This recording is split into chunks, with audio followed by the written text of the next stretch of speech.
देखिए, भारतीय जनता पार्टी 29 में से जो अभी खबर आ रही है 27 महानगर पालिकाओं में आगे चल रही है। अगर विपक्षियों की बात करें तो उनके चुनाव प्रचार के जैसा आप जिक्र कर रही थी, तो कांग्रेस का चुनाव प्रचार कहीं नजर नहीं आ रहा था, ना मुंबई में नजर आ रहा था और ना कहीं दूसरे महानगर पालिकाओं में नजर आ रहा था। अगर ठाकरे बंधुओं की बात करें तो उन्होंने अपना पूरा फोकस जो है वो मुंबई में रखा था, वहां पर भी वो पिछड़ गए हैं।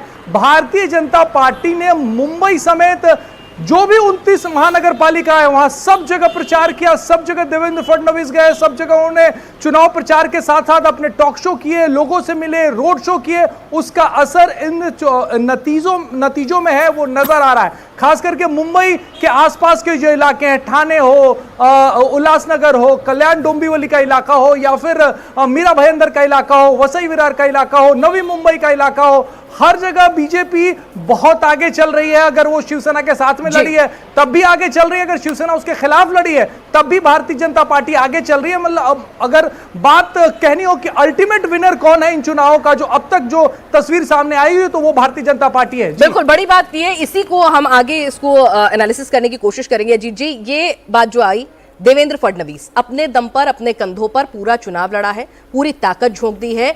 जहां मराठी को आगे रखना था, वह मराठी की बात की। उन्होंने कहा कि हिजाब वाला मुस्लिम मेयर बनाएंगे, उन्होंने कहा नहीं, मराठी और हिंदुत्व, उसका कॉकटेल दिया उन्होंने। दिल्ली से कई बड़े बड़े नेता ऐसा कैंपेन में जुड़े हों, ऐसा भी नहीं था।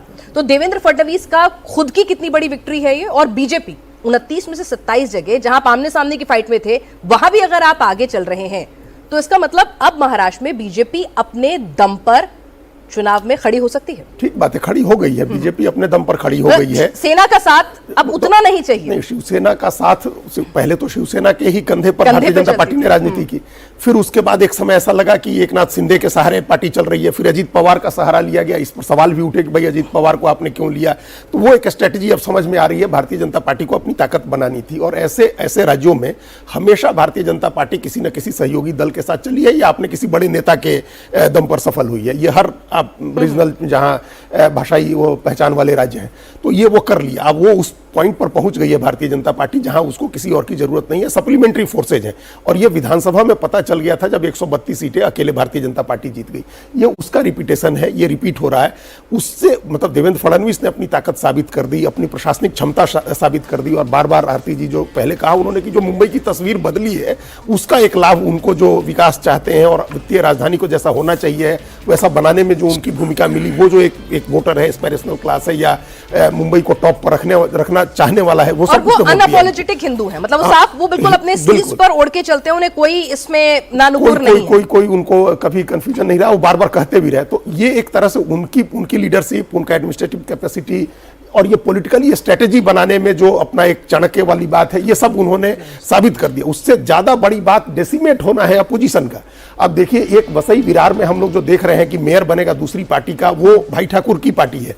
मतलब वो कांग्रेस और ये एनसीपी या दूसरी किसी की पार्टी नहीं है, वो एक इंडिपेंडेंट पॉलिटिक्स करते हैं अपने उस इलाके में। हितेंद्र ठाकुर, भाई ठाकुर जो है, उनके परिवार का वो गढ़ है, वो बना रहे हैं। कहीं ऐसे नहीं दिख रहा है। कोल्हापुर में एक जरूर कांग्रेस और उसका गठबंधन थोड़ी टक्कर दे रहा है, लेकिन बाकी हर जगह बीजेपी, मतलब अपोजिशन एकदम से डेसिमेट हो रहा है। आमतौर पर लोकल बॉडीज के इलेक्शन में ऐसा होता है, जो हम लोगों ने अभी देखा ग्रामीण इलाकों में जो नगर पंचायत और उसमें हुए, उसमें भी हुआ, वो रिपीट हो रहा है। एकदम अपोजिशन डेसिमेट हो रहा है, शहरी निकायों में भी और ग्रामीण निकायों में भी। ये भी एक इसका महाराष्ट्र में अगर कहें तो पूरी तरीके से बीजेपी हर रीजन में अपनी धमक बनाती हुई नजर आ रही है। हर रीजन में बीजेपी जो है वो वोट अपने साथ जोड़ती हुई नजर आ रही है। और ये कहा जाए कि हर जाति धर्म का जो वोट है वो इस वक्त बीजेपी को मिलता हुआ नजर आ रहा है। क्योंकि अगर 29 में से 27 पे इस स्थिति में है बीजेपी कि अपना मेयर बना सकती है, बीजेपी और शिंदे अपना मेयर बना सकते हैं, तो समझा जा सकता है कि कितनी बड़ी बढ़त बीजेपी को यहां मिल रही है। समीर बिसे और साकेत राय भी मेरे सहयोगी हमारे साथ जुड़े हुए हैं। समीर, आप जरा बताइए, क्या तस्वीरें हैं आपके पास? जश्न तो मनना शुरू हो गया है बीजेपी वाले खेमे में, क्या जानकारी मिल रही है और आपको? बिल्कुल, हर कहीं बीजेपी का खेमा जो है बढ़त बनाता हुआ नजर आ रहा है। फिर अगर एमएमआर रीजन की हम बात कर ले तो नवी मुंबई में वो आगे चल रहे हैं, ठाणे में वो बहुत अच्छा करते हुए नजर आ रहे हैं। ठीक यही स्थिति उल्लासनगर में नजर आती है, कल्याण डोंबिवली में नजर आती है। कल्याण डोंबिवली की अगर बात कर लो, केडीएमसी का जो महानगर पालिका है, उसमें बहुत बड़े पैमाने पर हिंदू वोट बैंक है, जिसमें बीजेपी बहुत अच्छा कर रही है, प्रदर्शन करती हुई नजर आ रही है। इस वक्त हम ठाणे में ही मौजूद है, जो कि एकनाथ शिंदे का गढ़ समझा जाता है। एकनाथ शिंदे की अगर सबसे पहले बात करें नवी मुंबई की, नवी मुंबई में तकरीबन 67 पे बीजेपी आगे चल रही है और 24 पे जो है वो शिवसेना आगे चल रही है। सवाल यह है कि वहां पर भी बीजेपी और शिवसेना एक साथ चुनाव नहीं लड़ी, अलग अलग चुनाव लड़ते हैं, लेकिन बढ़त बीजेपी बढ़ाते हुए नजर आती है, क्योंकि जो गढ़ है वहां पर वो बीजेपी का गढ़ इस वक्त बन चुका है। वहां पे उनके मंत्री हैं गणेश नाइक, जो कि वन मंत्री हैं, उन्होंने पूरा जोर लगा दिया था, स्ट्रैटेजिकली उन्होंने पूरा प्लान किया, जिसके चलते उन्हें वहाँ बढ़त मिल रही है। केडीएमसी में भी रविंद्र चौहान, जो कि उनके महाराष्ट्र प्रदेश अध्यक्ष, उनका वो गढ़ है, वहां पर भी बीजेपी आगे बढ़ रही है और शिवसेना हमें पीछे नजर आती है, क्योंकि वहां पर उन्होंने जिस तरीके से अलायंस था वो हो नहीं पाया। ये जो सिचुएशन है हम देख रहे हैं कि बीजेपी हर कहीं अच्छा करते हुए नजर आ रही है। अहिल्यानगर में सिर्फ हम देख रहे हैं कि वहाँ पे अजित पवार जो है वो आगे चल रहे हैं और बीजेपी वहाँ पे काफ़ी पीछे है। लेकिन पुणे और पिंपरी चिंचवड़, जो कि अजित पवार का किसी समय में गढ़ हुआ करता था, यानी कि राष्ट्रवादी कांग्रेस का गढ़ था, वहाँ पर भी राष्ट्रवादी कांग्रेस बहुत पीछे है। पुणे में खासकर बात कर लें तो 60 से प्लस में बीजेपी चल रही है और राष्ट्रवादी कांग्रेस अजित पवार जो बहुत पीछे चल रहे हैं। पिंपरी चिंचवड़ में भी अजित पवार लगातार ये कह रहे थे कि शहर को आगे बढ़ाने में उनका बड़ा योगदान रहा है, लेकिन वहाँ पर भी वो बहुत अच्छा करते हुए नजर नहीं आ रहे हैं। वहाँ पर भी पिंपरी चिंचवड़ में भी बीजेपी बहुत अच्छा करती हुई नजर आ रही है। खासकर हमें उस प्रचार पे भी ध्यान देना होगा जहाँ पे पुणे में खुद अजित पवार ने कह दिया था कि वो मेट्रो और साथ ही जो वहाँ पे सार्वजनिक व्यवस्था है यातायात की पुणे महानगर पालिका की ओर से उसे वो फ्री कर देंगे, जिसे लोगों ने सिरे से नकारा हुआ लगता है, क्योंकि उसके बाद वहाँ पे जब एक इंटरव्यू में देवेंद्र फडणवीस ने कह दिया था कि इस तरह की घोषणाओं का कोई मतलब नहीं, इस तरह की कई घोषणाएं हो सकती हैं जो कि व्यवहारिक रूप से संभव ही नहीं है। और जाहिर है बात, पुणे के लोगों ने उनकी बातों को ध्यान दिया है और अजित पवार के एजेंडा को, यानी कि उनके जो घोषणा पत्र था उसे कहीं ना कहीं नकारते हुए नजर आ रहे हैं। इसलिए बीजेपी वहाँ बहुत अच्छा करती हुई नजर आ रही है। तो महाराष्ट्र के 29 शहरों में से 25 जो महानगर पालिकाएं हैं वहां पर इस वक्त बीजेपी के एडवांटेज है। वहां भी जहां बीजेपी के सहयोगी उसके सामने खड़े हुए थे, यानी कि साथ नहीं थे, सामने खड़े हुए थे, वहां पर भी एडवांटेज बीजेपी है, वहां पर भी सबसे ज्यादा लीड बीजेपी ही लेके चल रही है। लेकिन सबसे बड़ा जो इस वक्त का बड़ी खबर है वो है बीएमसी के नतीजे। 109 सीटों पर इस वक्त बीजेपी और शिंदे सेना रुझानों में आगे चल रहे हैं। इतिहास की अगर बात करें 25 साल बाद समीर जी ऐसा होगा कि जब जो ठाकरे लेगेसी है, जो वहां पर उनका दबदबा था, वो खत्म होगा और अब बीएमसी में बीजेपी का मेयर होगा। निश्चित रूप से मुझे लग रहा है कि 2017 में भी भारतीय जनता पार्टी से 2 सीटों से पीछे थी। अगर भारतीय जनता पार्टी समय चाहती तो मनसे को साथ लेके या निर्दलीय को साथ लेके अपना मेयर बना लेती, लेकिन भारतीय जनता पार्टी ने बड़ा मन रखा और यह कहा उद्धव ठाकरे से कि भाई सरकार में आप शामिल हो हमारे साथ, बीएमसी में आपका मेयर बनता रहा है तो हम आपके मेयर को सपोर्ट करते हैं, आप अपना मेयर बनाइए। उसके बाद भी जब चुनाव हुए तो उद्धव ठाकरे ने किस तरीके से भारतीय जनता पार्टी के साथ किया, तो मुझे लगा कि भारतीय जनता पार्टी ने बता दिया है कि भाई अब बड़ा भाई कौन है। एक लंबा समय रहा था कि महाराष्ट्र उद्धव को ही नहीं बताया, वो मेरे ख्याल से पूरे महाराष्ट्र को बता दिया और शिंदे को भी बता दिया है। एकनाथ शिंदे को तो पहले ही विधानसभा चुनाव में पता पड़ गया था जब भारतीय जनता पार्टी 132 सीटें जीत गई थी कि भाई बड़ा भाई तो भारतीय जनता पार्टी, और इसलिए भारतीय जनता पार्टी ने अपना मुख्यमंत्री देवेंद्र फडणवीस को फिर से मुख्यमंत्री बना दिया। लेकिन बीएमसी में जो उद्धव ठाकरे कह रहे थे कि भाई बंबई में बीएमसी में हमारे बिना पत्ता नहीं हिल सकता, और जो राज ठाकरे जो अभी संजय राउत कह रहे थे कि हम चाहेंगे तो 5 मिनट में मुंबई को बंद करा देंगे, तो देवेंद्र फडणवीस ने बता दिया है कि भाई बंबई अब किसके साथ है, मुंबई का किसके साथ है, असली मराठी मानुस कौन है, मराठी वोटर्स हो, मुझे लगता है कि उत्तर भारतीय हो, दक्षिण भारतीय हो, सभी जातियों के सभी वर्गों के लोगों ने भारतीय जनता पार्टी को वोट सिर्फ बीएमसी के अंदर नहीं पूरे महाराष्ट्र में दिया है। और आज ये प्रूव हो गया है कि भाई मुंबई की सबसे बड़ी पार्टी है, महाराष्ट्र की सबसे बड़ी पार्टी भारतीय जनता पार्टी बन गई है। कैसे चुनाव को पुल करना है सर, ये देवेंद्र फडणवीस बड़े अच्छे से जानते हैं। हमारे सहयोगी भी हमारे साथ लगातार बने हुए हैं। साकेत, आपके पास मैं आ रही हूं। अगर इन नतीजों को समझें और महाराष्ट्र के मूड को अगर समझें तो ये कहा जा सकता है कि वक्त के साथ साथ फडणवीस ब्रांड और भी ज्यादा मजबूत हो रहा है। बिल्कुल, फडणवीस ब्रांड अपने आप में मजबूत तो हो ही रहा है, क्योंकि जिस तरीके से सभाएं हुई, आप देखिए देवेंद्र फडणवीस ने जितनी भी बातें कही लोगों ने उसे सुना। और मनसे का अगर आप बैकग्राउंड देखें तो शिवाजी पार्क में जिस तरीके की सभा हुई उसके बाद हमें भी उम्मीद थी कि थोड़ा तो फायदा राज ठाकरे को हो, लेकिन बिल्कुल ही सुपड़ा साफ होते हुए नजर आ रहा है। एक दिलचस्प बात यह है कि आप देखिए कई ऐसे मुस्लिम बाहुल्य इलाके हैं जहां पर AIMIM को भी फायदा हो रहा है। 3 ऐसे इलाके हैं जहां पर असदुद्दीन ओवैसी की पार्टी के कैंडिडेट्स आगे चल रहे हैं और लगभग जीत के करीब है, यानी कि जो बैरिस्टर ओवैसी मुंबई पहुंचे थे उसका भी फायदा AIMIM को मिला है और समाजवादी पार्टी को इसका नुकसान हुआ है। दूसरी तरफ आप समीकरण ये देखें कि कांग्रेस और वंचित बहुजन अघाड़ी, जिन्हें लगा था कि एक बार अकेले लड़कर देख लेते हैं और किस तरीके का हाल है, रोक रही हूं क्योंकि अब टैली जो है बीएमसी की वो ये बता रही है कि सिर्फ एक सीट दूर है। यहां पर बीजेपी बहुमत के आंकड़े से 113 पर बीजेपी प्लस आगे है, और अगर बात करें ठाकरे ब्रदर्स की तो वो 67 पे ही उनका आंकड़ा अटक गया है। कांग्रेस की भी टैली नहीं हिल रही है, 11 पर कांग्रेस भी अटक गई है, लेकिन धीरे धीरे करके अब आंकड़ा बढ़ता हुआ नजर आ रहा है। और ये कहा जा सकता है 2 सीटें चाहिए, सिर्फ 2 सीटें चाहिए, 2 सीटें पीछे हैं, और अब सीधे तौर पर अब हम ये कह सकते हैं कि मेयर तो बीजेपी बना रही है। तय हो गया, बीएमसी के अंदर बीजेपी का मेयर बनने जा रहा है। और बीजेपी साल के बाद इतिहास बदलेगा। वो कहते हैं ना कि वृंदावन में रहना होगा तो राधे राधे कहना होगा। तो बंबई में और महाराष्ट्र की राजनीति करनी होगी तो बीजेपी के साथ मिलकर करनी होगी।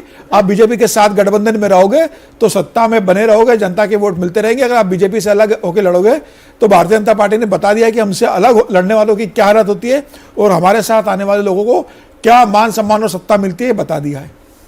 चलिए, तो अवधेश जी अगर बात करें इस पूरे नतीजे के टेकआउट्स, चाहे इसका कैंपेन की बात कर ले, आमने सामने की लड़ाइयों की बात कर ले, और जो विरोधियों के बीच में कंफ्यूजन था कि किसको साथ रखना है किसको नहीं रखना, नेशनल लेवल पे कोई साथ होता है फिर यहाँ पे बिछड़ जाता है, तो टेकअवेज क्या है इस पूरे नतीजे के? नहीं, निश्चित रूप से महाराष्ट्र के इस चुनाव में सब पार्टियां एक दूसरे के विरुद्ध भी थी, एक दूसरे के साथ भी थी। ये एक ऐसा समीकरण बना था कि लोकल में, और देवेंद्र फडणवीस जी ने बहुत अच्छा इसका उत्तर दिया कि भाई स्थानीय स्तर पर कार्यकर्ताओं की महत्वाकांक्षा होती है वार्ड में कि हम भी लड़े, तो हम लोगों ने इतनी स्वतंत्रता जगह जगह दे दी है, तो वो स्वतंत्रता मिली है। लेकिन ओवरऑल परिणाम ने ये बताया है कि उससे परिणाम प्रभावित नहीं हुआ है। चलिए, तो एक सेकंड आपको रोक रहे हैं। 114 सीटों पर अब रुझानों में आगे चल रही है यहां पर बीजेपी और शिंदे सेना, यानी 25 साल बाद अब मुंबई में बीजेपी का मेयर होगा। 25 साल बाद बीएमसी में, जिस बीएमसी के लिए कहा जाता था कि एक तरह से बीजेपी का तो पहली बार ही होगा। हाँ, बीजेपी का पहली बार होगा, तो अब लगता नहीं इतना बड़ा दिल भी दिखाएंगे कि 25 साल के बाद शिवसेना का मेयर नहीं होगा, बीजेपी का मेयर होगा। खबर ये है, इतिहास में पहली बार भारतीय जनता पार्टी का मेयर होगा। भारतीय ऐसी इतिहास बना जब भारतीय जनता पार्टी के मुख्यमंत्री बने देवेंद्र फडणवीस। अब उन्हीं देवेंद्र फडणवीस के नेतृत्व में मुंबई का मेयर भी भारतीय जनता पार्टी का बन रहा है। शिवसेना का मेयर नहीं बनेगा 25 साल के बाद, ये एक बड़ा झटका है उद्धव ठाकरे के लिए। और शिवसेना का अब तक का शायद खराब प्रदर्शन में देखें तो 70 तो पार कर ही जाते थे, 67 पे अटके हुए। 112 सीटें जीती, 130 सीटें जीती, 95 जीती है। हाँ, अगर 2017 से भी अगर देखें तो आप 84 सीटों पर आ जाते हो और आप राज ठाकरे के साथ मिलकर चुनाव लड़ रहे हो, मराठी अस्मिता की बात कर रहे हो, उसके बाद भी आप, मुझे लग रहा है कि 60 सीटों पे भी अगर नहीं पहुंच रहे हो तो मुझे लगता है बहुत बुरा प्रदर्शन है। इसका मतलब ये है कि मराठियों का एक बड़ा वर्ग आपके साथ नाखुश है, आपकी राजनीति को पसंद नहीं करता है, परिवार आपको पसंद नहीं करता। उत्तर भारतीय और दक्षिण भारतीयों को मारने की बात करना और लुंगी वालों को पुंगी बजाने की बात करने को पसंद नहीं करता है। तो मुझे लग रहा है कि उसका नुकसान हुआ है। जो पढ़ा लिखा तबका है मराठी का, वो अब आपकी सिर्फ मराठी की बात तो नहीं करता, वो विकास चाहता है, डेवलपमेंट चाहता है। दोनों भाइयों के सामने प्रश्न खड़ा हुआ होगा कि एक साथ आकर अपनी दुश्मनी खत्म करके हमने हासिल क्या किया। तमाम कोशिशें कर ली, एड़ी चोटी का दम लगा लिया, लेकिन उसके बावजूद बीजेपी को नहीं रोक पाए हैं।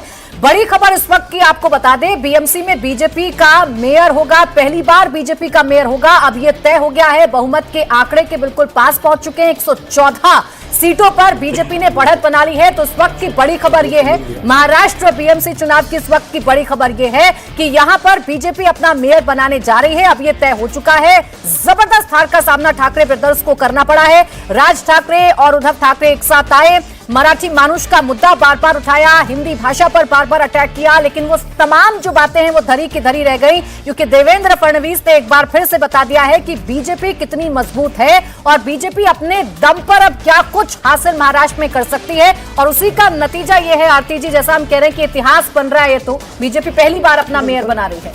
बिल्कुल, मुझे लगता है इसका श्रेय बीजेपी को, देवेंद्र फडणवीस को देना पड़ेगा, क्योंकि जो एनर्जी उन्होंने एक यंग डेमोग्राफिक में लाई है, ओवरऑल जो उन्होंने हिंदुत्व और मराठी मानुष की जो पॉलिटिक्स है उसका जो आइडेंटिटी, आरती जी संघ को भी श्रेय दे दीजिए। नहीं, बिल्कुल बिल्कुल, मैं उधर आ रही थी, लेकिन देवेंद्र बिल्कुल सही, लेकिन जो फेस हम जब फेसेस की बात करते हैं, बहुत कम स्टेट्स है जहां पे बीजेपी की तरफ से एक स्ट्रॉन्ग फेस दिया गया हो, संघ की तरफ से एक स्ट्रॉन्ग फेस दिया गया हो, और एक महाराष्ट्र एक ऐसी स्टेट है जहां पे बीजेपी और आरएसएस दोनों की तरफ से देवेंद्र फडणवीस ने उस रिस्पॉन्सिबिलिटी को बहुत अच्छे से निभाया है।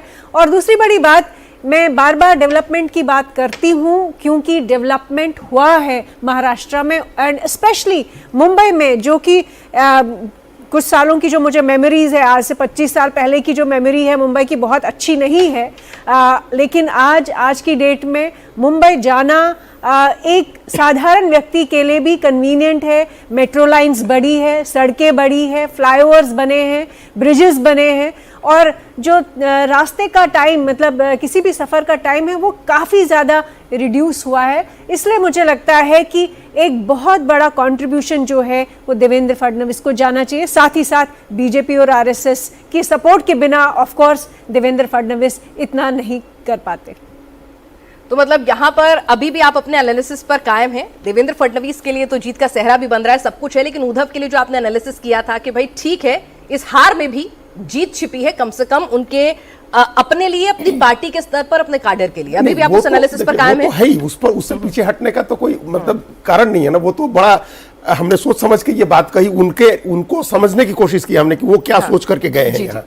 ये हो सकता था पहले, अगर ये जो कही जा रही है बात कि कांग्रेस के साथ चले जाते, क्या पता कि उनका मराठी वोट जो अभी हम लोग देखेंगे जब ये आएंगे वोट परसेंटेज, ये एक मान के चलिए कि 50% मराठी वोट मिला है थोड़ा ज्यादा, 50% या उससे ज्यादा। तो ये एक छोटी बात नहीं है। ये उन्होंने अपने उस वोट को बनाए रखा है, इस पर वो अपनी राजनीति फिर से वापस रिबिल्ड कर सकते हैं, जो उनका लक्ष्य रहा होगा। देखिए, जीतने की उम्मीद तो वो भी नहीं कर रहे होंगे, हम ये नहीं कहते हैं कि वो जीतने की उम्मीद कर रहे थे। जिस तरह के नतीजे लोकल बॉडीज में आए थे उसमें क्या जीतने की उम्मीद करते।